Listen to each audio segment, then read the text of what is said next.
فرقان حمید میں اللہ تبارک و تعالی نے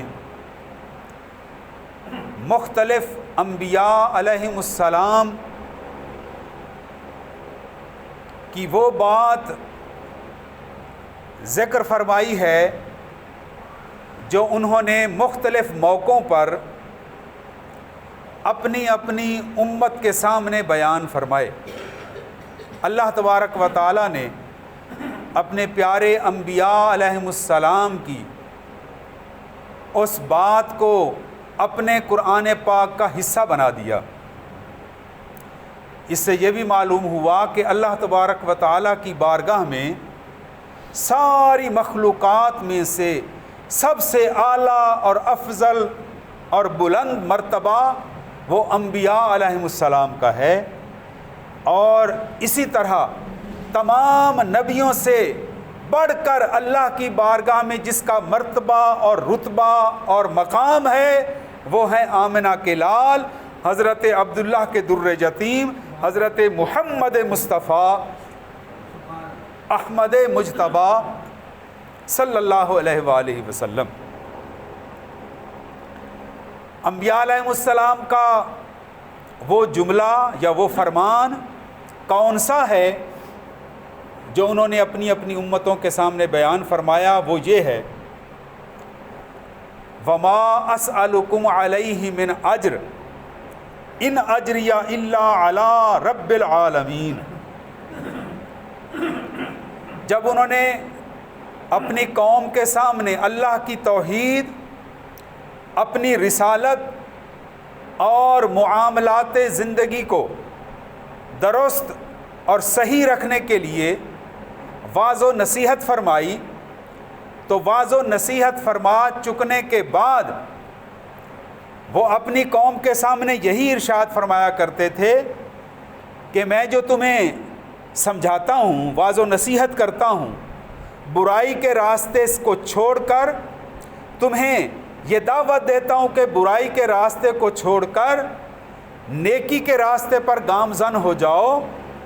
اس دعوت و تبلیغ میں میں تم سے کوئی معاوضہ طلب نہیں کرتا، تم سے کوئی اس کا اجر نہیں مانگتا، کیونکہ اس کا معاوضہ، اس کام کا معاوضہ اور اس کام کا اجر وہ میرے رب کریم کے ذمہ کرم پر ہے، وہ مجھے اس کا صلہ اور بدلہ عطا فرمانے والا ہے۔ یہ اکثر انبیاء علیہ السلام نے یہ بات ارشاد فرمائی، اور آج جس اللہ کے پیارے نبی کا میں آپ کے سامنے ذکر کرنے لگا ہوں، ان کا نام نامی اسم گرامی ہے حضرت سیدنا صالح علیہ السلام۔ اور آپ جانتے ہیں کہ جس قوم کی طرف حضرت صالح علیہ السلام کو بھیجا گیا اس قوم کا نام ہے قوم ثمود۔ ثمودیوں کی طرف حضرت صالح علیہ السلام اللہ کے رسول، نبی، پیغمبر بن کر تشریف لائے۔ پہلے میں یہ تعارف کرا دیا جائے آپ کو کہ قوم ثمود کو اللہ پاک نے کون کون سی نعمتوں سے نوازا ہوا تھا، پھر اس کے نتیجے میں آپ کو دور حاضر کی طرف توجہ دلائی جائے گی۔ تو قوم ثمود کو ایک فن مل گیا تھا، اور وہ ہنر اور فن یہ تھا کہ وہ پتھروں کو تراش کر ان سے مختلف شکلیں بنایا کرتے تھے، جسے سنگ تراشی کہا جاتا ہے۔ یہ ہنر اور یہ فن اس قوم کے پاس تھا۔ وعلیکم السلام ورحمۃ اللہ، اللہ تعالیٰ مہربانی۔ یہ ہنر اور یہ فن اس قوم کے پاس تھا کہ وہ سنگ تراشی کیا کرتے تھے۔ اس کے علاوہ جس ماحول میں، جس ملک میں وہ رہتے تھے، وہاں بڑی سرسبز فصلیں ہوا کرتی تھیں۔ اس علاقے میں جگہ جگہ پر اللہ کے حکم سے پانی کے چشمے پھوٹے ہوئے تھے، پورا علاقہ سرسبز و شاداب تھا، ہر طرف ہریالی ہی ہریالی تھی۔ اس کے علاوہ قد کاٹھ میں بھی وہ بڑے لمبے چوڑے قد والے تھے۔ تو ایسے لوگوں کی طرف حضرت صالح علیہ السلام انہی کی نسل پاک میں سے آپ ان کی طرف بھیجے گئے۔ قرآن پاک نے آپ کو ان کا بھائی قرار دیا ہے۔ ان کمالات اور ان خوبیوں کو حاصل کر لینے کے باوجود وہ گمراہی کے راستے پر گامزن تھے، اللہ کو نہیں مانتے تھے، بتوں کی پوجا کرتے تھے اور دیگر خرابیوں میں بھی وہ بری طرح مبتلا تھے۔ حضرت صالح علیہ السلام نے انہیں سمجھایا کہ اس روش کو چھوڑ کر دیکھو تم پر اللہ پاک نے کتنے کتنے انعامات اور احسانات عطا فرمائے ہیں، تمہیں تو اس کا شکر ادا کرنا چاہیے اور اس کی بارگاہ میں سجدہ ریز ہونا چاہیے۔ تم اللہ کو وحدہ لا شریک ماننے کی بجائے اس کی بے ادبی اور اس کی شان میں بے ادبی اور اس کے حکم عدولی اور اس کی بارگاہ میں بغاوت اور سرکشی پر اتر آئے ہو، تمہیں یہ زیب نہیں دیتا۔ انہوں نے آپ کا مذاق اڑایا، جس طرح لوگ سمجھانے والے کو آج کل بھی یہ روش عام ہوتی جا رہی ہے، کوئی کسی کو سمجھانے کی کوشش کرے تو الٹا مذاق اڑایا جاتا ہے، اور خاص طور پر ہماری نوجوان نسل کا اخلاق بری طرح تباہ کی طرف جا رہا ہے۔ اور اس سوشل میڈیا کو دیکھ لیں، وہاں کوئی پوسٹ، کوئی تحریر، کوئی ٹیکسٹ میسج پڑھا نہیں جاتا، پڑھتے ہوئے شرم آتی ہے۔ کیا اختلاف رائے کے لیے ہر بندہ ایک دوسرے سے مختلف اللہ نے پیدا فرمایا ہے۔ گلہائے رنگا رنگ سے ہے زینت چمن، اے ذوق اس جہاں کو ہے زیب اختلاف سے۔ اردو زبان کے بہت بڑے شاعر خواجہ محمد ابراہیم ذوق بہادر شاہ ظفر کے بھی استاد تھے، انہوں نے اس شعر میں یہی فرمایا ہے کہ گلہائے رنگا رنگ سے ہے زینت چمن، اے ذوق اس جہاں کو ہے زیب اختلاف سے۔ یہ دنیا ہمیں مختلف نظر آتی ہے، یہی تو اس کا حسن ہے۔ سب کا قد ایک جیسا نہیں ہے، رنگ ایک جیسا نہیں ہے، سب کا بولی ایک جیسی نہیں ہے، ہر شے اللہ کے فضل و کرم سے ہمیں مختلف نظر آ رہی ہے۔ ہر شے کو اس نے مختلف بنایا ہے، یہ اس کی قدرت کی نشانی ہے۔ اگر سارے ایک جیسے ہوتے تو پھر حسن تو نہیں رہتا، لیکن وہ اختلاف صرف مزاجوں کا ہے، سوچوں کا ہے، حق کے راستے کا اختلاف نہیں ہے۔ اس سے یہ مراد نہیں ہے کہ اگر ایک بندہ نماز پڑھ رہا ہے تو دوسرا اختلاف میں نماز ہی چھوڑ دے، نہیں، نیکی میں ہم سب ایک جگہ پر ہیں، ویسے رنگ روپ میں، قد کاٹھ میں، خوشبو میں، ذہانت میں وہ ہم اختلاف رکھتے ہیں، ایک دوسرے سے مختلف ہیں۔ اگر کسی کا سوچ میں، کسی کا خیال میں دوسرے سے اختلاف ہو تو کیا دنیا میں کتابوں میں اچھے لفظ ختم ہو گئے؟ اچھے لفظ تو موجود ہیں۔ آپ نے کسی سے اختلاف کرنا بھی ہے تو اسے اچھے طریقے سے یہ کہا جا سکتا ہے کہ میرے بھائی آپ جو یہ بات کہہ رہے ہیں یہ مجھے صحیح نہیں لگ رہی، بجائے اس کو کہیں کہ آپ غلط کہہ رہے ہیں یا جھوٹ بول رہے ہیں۔ دو لفظ ہیں، صحیح اور غلط۔ غلط والا لفظ ایسا ہے جس کو سننے والا محسوس کرتا ہے، اس کو تکلیف ہوتی ہے دلی طور پر کہ یہ مجھے غلط کہہ رہا ہے، تو بجائے کسی کو غلط کہنے کے یوں کہہ دینا چاہیے کہ جو آپ بات کر رہے ہیں یہ مجھے صحیح نہیں لگ رہی۔ غلط والا لفظ ہی چھوڑ دیں، صحیح والا لفظ لے آئیں۔ تو اسی طرح اگر مختلف لوگوں کا، مختلف جماعتوں کا، تنظیموں کا طریقے میں اختلاف ہے تو اچھے لفظوں سے اس کا اختلاف ظاہر کریں۔ تو میں اپنی نوجوان نسل کو، جن کا اخلاق بری طرح ایک سازش کے تحت بگاڑا جا رہا ہے، خدا کے لیے واپس آ جاؤ اور اخلاق محمدی کو اپنا لو۔ جو گفتار، جو کردار ہمارے نبی پاک علیہ السلام نے ہمیں عطا فرمایا ہے اس کی طرف آ جاؤ، ورنہ یہ تباہی کا راستہ ہے۔ اگر تم دوسرے کی عزت نہیں کرو گے تو تمہاری بھی عزت نہیں ہوگی۔ اگر تم کسی کی پگڑی اچھالو گے تو تمہارا قائد یا تمہارا لیڈر یا تم خود بھی عزت حاصل نہیں کر پاؤ گے۔ خدا کے لیے ہماری نوجوان نسل سوشل میڈیا کا غلط استعمال آج سے ترک کر دے، توبہ طائب ہو جائے، اور کسی سے اختلاف ہو بھی جائے تو اچھے لفظوں کے ساتھ کریں، اور لوگوں کے بہکاوے میں آ کر اپنے اخلاق کا جنازہ نہ نکالیں، اپنے اخلاق کو بگڑنے سے بچائیں۔ اور تاریخ اسلامی میں بڑے بڑے مثالیں موجود ہیں کہ اگر ایک امام کا دوسرے امام سے کسی فقہی مسئلے میں اختلاف ہو بھی جاتا تو وہ اپنے اس اختلاف کو اتنے احسن طریقے سے بیان کرتے کہ محسوس ہی نہیں ہوتا تھا اور اختلاف ظاہر بھی ہو جاتا تھا۔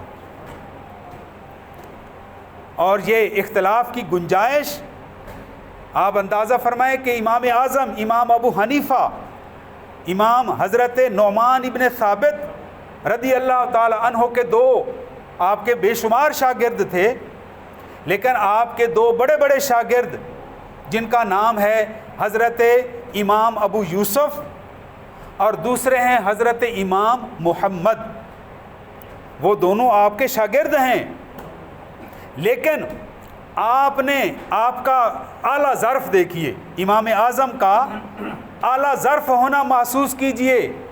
آپ نے خود فرمایا کہ اگر کسی فقہی مسئلے میں میرے یہ دونوں شاگرد ایک مسئلے پر متفق ہو جائیں اور مجھ سے اختلاف کریں تو اس وقت ان کی تحقیق میری تحقیق سے بھی زیادہ اچھی ہوگی۔ اس سے اندازہ لگائیں استاد کامل کو اپنے شاگردوں کی تحقیق پر اتنا فخر اور ناز ہے کہ ان کی تحقیق کو یہ سند عطا فرما رہے ہیں کہ اس وقت مجھے چھوڑ دینا اور ان کی اقتداء کر لینا، تو یہ بھی تو اختلاف کا ایک طریقہ ہے۔ تو میں ایک دفعہ پھر آپ جتنے بھی میرے سننے والے حضرات تشریف فرما ہیں، جو بھی سوشل میڈیا موبائل استعمال کرتے ہیں، وہ خدا کے لیے برے لفظوں کو چھوڑ دیں، برے کلمات کو ترک کر دیں، دوسرے کو گالی گلوچ والا کلچر بدل دیں اور دوسرے کی عزت کا خیال رکھیں، دوسرے کی محبت، اس کو محبت دیں، اس کی عزت کا خیال رکھیں۔ تو حضرات محترم یہی طریقہ اس وقت قوم سمود کے جوانوں نے حضرت صالح علیہ السلام کے ساتھ بھی روا رکھا۔ آپ کا شکریہ ادا کرنے کی بجائے انہوں نے آپ کا مذاق اڑانا شروع کر دیا۔ تو حضرت صالح علیہ السلام انہیں بار بار سمجھاتے رہے، کیونکہ کوئی مبلغ، کوئی واعظ، کوئی بھی سمجھانے والا جب اس کی نیت یہ ہو کہ میرا معاوضہ یا میرا صلہ جو میں یہ تقریر کر رہا ہوں، جو میں لوگوں کو دوسروں کو سمجھانے کی کوشش کر رہا ہوں، لوگوں سے واہ واہ یا ان سے داد کا طالب نہ ہو، اگر لوگ خود خوش ہو کر اپنے جذبات کو پیش نظر رکھتے ہوئے اگر کسی واعظ کا، مبلغ کا بیان سن کر خود خوشی سے جھومنے لگ جائیں تو یہ اللہ کا انعام ہے اس واعظ پر۔ لیکن اگر کوئی لوگوں سے داد کا طالب نہ ہو، اگر معاوضہ یا اجر یا صلہ مانگنا ہے تو اللہ کی بارگاہ سے مانگا جائے۔ تو حضرت صالح علیہ السلام نے بھی انہیں یہی فرمایا، وما اسألکم علیہ من اجر ان اجریہ الا علی رب العالمین۔ اور بعض اوقات مبلغ کو بہت مشکل حالات کا سامنا کرنا پڑتا ہے۔ آپ تو ماشاءاللہ سارے محبت کرنے والے ہیں، پیار کرنے والے ہیں، ہمیں عزت دینے والے ہیں، آپ کے ذریعے سے اللہ تبارک و تعالی ہمیں عزت عطا فرماتا ہے۔ اللہ تعالیٰ، میری دعا ہے اللہ آپ کی عزتوں میں بھی اضافہ فرمائے، کیونکہ حل جزاء الاحسان الا الاحسان، نیکی کا بدلہ نیکی ہے۔ آپ ہماری عزت افزائی کرتے ہیں، اللہ پاک آپ کی عزتوں میں اضافہ فرمائے۔ تو حضرت صالح علیہ السلام کو بھی ایسے ہی حالات کا سامنا کرنا پڑا۔ آخر کار انہوں نے، قوم سمود نے، ان میں سے کچھ لوگ جو آپ کی اقتداء میں آ گئے، آپ کی غلامی میں آ گئے، وہ خوش قسمت تھے، لیکن اکثریت وہ اپنی ضد پر اڑی رہی۔ انہوں نے آپ سے ایک مطالبہ کیا، عجیب و غریب مطالبہ۔ آپ بھی حیران ہوں گے، ماشاءاللہ جو علم سے شغف رکھتے ہیں، پڑھنے پڑھانے کا شوق رکھتے ہیں، انہیں تو ماشاءاللہ یہ فوراً سمجھ آ گئی ہوگی، لیکن جنہیں پڑھنے پڑھانے کا وقت نہیں ملتا، شوق ہے ان کے دل میں لیکن انہیں روزی کمانے سے فرصت نہیں ہے، تو ان کے دل و دماغ کو تر و تازہ کرنے کے لیے قرآن کریم کی خوشبو ان کے دماغ تک پہنچانے کے لیے اللہ نے ہماری ڈیوٹی لگا رکھی ہے۔ ہم آپ کے سامنے خدمتگار حاضر ہیں، جو کچھ پڑھتے ہیں اپنے بزرگوں سے، اپنے استادوں سے، اپنے اساتذہ کرام سے سنتے ہیں، وہ آپ کا ہمارے ذمے پر قرض ہے، ہمیں آپ کو بتانا چاہیے۔ اور سرکار کی ایک حدیث پاک بھی ہے، جو بندہ علم کو چھپاتا ہے وہ بہت بڑا بخیل ہے۔ تو جو آپ کے پاس علم ہے، جو ہنر ہے، وہ آگے ٹرانسفر کرنا چاہیے۔ لیکن عالم لوگ، پڑھے لکھے لوگ تو آگے پڑھانے کی کوشش کرتے ہیں، لیکن میں ہنرمند دوستوں سے شکوہ کرتا ہوں، ان کا سامنے میں شکایت لگاتا ہوں کہ ہنر سیکھنے والے، ہنر جاننے والے دوست آسانی سے اپنا ہنر آگے دیتے نہیں ہیں۔ حالانکہ چاہیے یہ کہ جس طرح وہ روزی کما رہے ہیں، انہیں بھی تو کسی استاد نے سکھایا تھا، تو آپ کسی دوسرے کو، کسی بچے کو اس نیت کے ساتھ، آپ کے پاس کوئی ہنر ہے، کوئی فن ہے، اس کو سکھانے میں دیر نہ لگائیں۔ ہو سکتا ہے وہ بچہ ہنر سیکھ کر جتنی عمر روزی حلال کی کماتا رہے گا، تمہاری قبروں میں بھی ثواب پہنچتا رہے گا۔ تو ہنرمند دوست اپنے ہنر کو قبروں میں نہ لے کر جائیں، بلکہ نسل نو تک اس کو پہنچا کر جائیں۔ تو حضرت صالح علیہ السلام نے جب یہ ان کا مطالبہ سنا، عجیب و غریب ڈیمانڈ تھی ان کی، کیا تھی؟ حضرت صالح علیہ السلام سے کہنے لگے کہ جناب والا، آپ ہماری برادری میں سے ہیں، ہمارے بھائی ہیں، لیکن آپ کی گفتگو عجیب و غریب ہے جو ہمیں سمجھ نہیں آ رہی۔ ہمارا مطالبہ یہ ہے کہ یہ جو سامنے چٹان ہے، پتھر کی چٹان، اس میں سے ایک زندہ اونٹنی ظاہر ہو، چٹان پھٹ جائے اور اس میں سے ایک اونٹنی ظاہر ہو اور اس کا رنگ بھی سرخ ہو۔ پہلا تو اونٹنی کا مطالبہ، بھلا کبھی چٹانوں سے بھی اونٹنی پیدا ہوتی ہے؟ انہوں نے یہ سوچ سمجھ کر یہ مطالبہ رکھا کہ ایسا ممکن ہی نہیں ہے، لہٰذا حضرت صالح علیہ السلام لاجواب ہو جائیں گے اور آئندہ ہمیں سمجھانا چھوڑ دیں گے۔ پہلے تو چٹان میں سے سرخ رنگ کی اونٹنی نکالیں، نمبر 2 ہو بھی سرخ رنگ کی، تیسرے نمبر پہ ہو بھی 10 مہینوں کی گبھن، حاملہ ہو۔ چوتھا ہمارا مطالبہ یہ ہے کہ ہماری آنکھوں کے سامنے وہ اونٹنی بچہ بھی پیدا کرے۔ جب یہ چاروں کام ہو جائیں گے، پھر ہم آپ کا کلمہ پڑھنے میں دیر نہیں لگائیں گے۔ اب انہوں نے یہ سوچ کر عجیب و غریب مطالبے پیش کیے کہ یہ بھلا کب ہو سکتا ہے، لیکن حضرت صالح علیہ السلام نے اللہ کی بارگاہ میں عرض کی، مولا یہ عجیب و غریب مطالبہ ہو رہا ہے، اللہ کی طرف سے حکم ہوا ہے، میرے پیارے نبی آپ گھبرائیں نہیں، دعا مانگنا آپ کا کام ہے، قبول کرنا میں رب کا کام ہے۔ آپ نے دعا کی، ان کی آنکھوں کے سامنے چٹان شک ہوئی، زندہ اونٹنی نکلی سرخ رنگ کی، اور اس نے آنکھوں کے سامنے بچہ پیدا کیا۔ اور آپ کو یہ بھی بتا دوں کہ اس اونٹنی کا قد کاٹ کتنا تھا، تفسیروں میں لکھا ہوا ہے کہ اس اونٹنی کا سینہ اتنا چوڑا تھا، 60 گز کے برابر چوڑا تھا. آپ اس سے اندازہ لگا لیں کہ وہ کتنی بڑی اونٹنی ہوگی.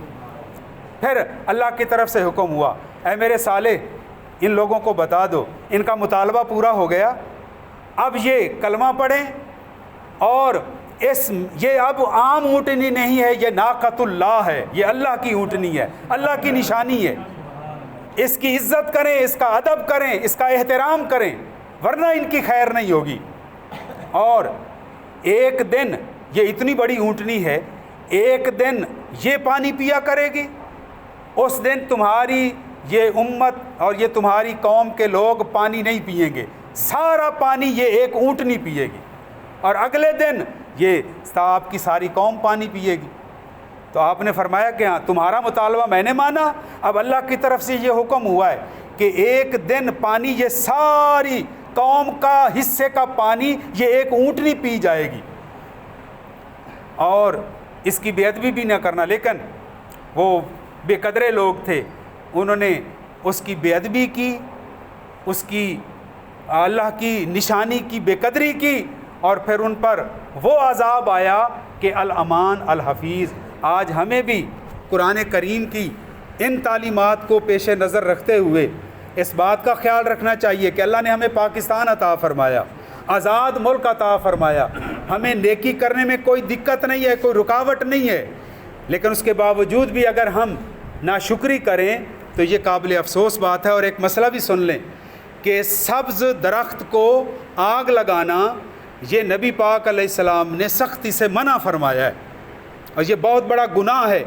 بلکہ یہ تک فرمایا گیا ہے کہ اگر درخت سے کسی پتے کو یا شاخ کو توڑ لیا جائے، جب تک وہ سبز رہے گی آپ اس کو آگ نہیں لگائیں گے. کیوں؟ جب تک وہ سبز رہتی ہے وہ اللہ کا ذکر کرتی رہتی ہے، جب لکڑی خشک ہو جائے پھر اسے آگ میں جلایا جائے. تو یہ میرا پیغام بھی آپ لوگوں تک پہنچ چکا ہے کہ اللہ تبارک و تعالی ہدایت عطا فرمائے. سبز، یہ سبزہ اللہ کی قدرت کی نشانیوں میں سے ایک نشانی ہے، یہ زندگی کی علامت ہے، اس کی قدر کرنی چاہیے. اللہ تبارک و تعالی ہمارے ملک کی خیر فرمائے اور پورے عالم اسلام کی خیر فرمائے. وما علینا الا